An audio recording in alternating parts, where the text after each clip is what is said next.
دجله ادت بالشكل التكتيكي المطلوب مع النادي الاهلي. على الجانب الاخر عشان ما يبقاش فيه اسئله لاي حاجه، انا وميدو زملاء، ويمكن اللي حصل النهارده دي نرفزه ملعب.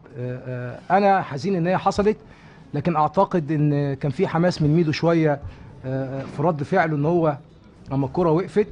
لكن احنا زملاء، وكانت نرفزه ملعب النهارده ما كنتش اتمنى ان هي تحصل، ومش هيبقى ليا اي تعليق. يعني هو ده تعليق عشان حد هيسال سؤال.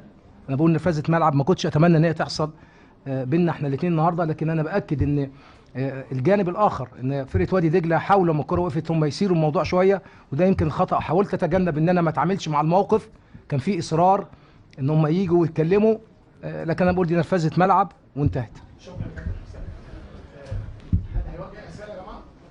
اتفضل. والله يبارك فيك، الله يخليك.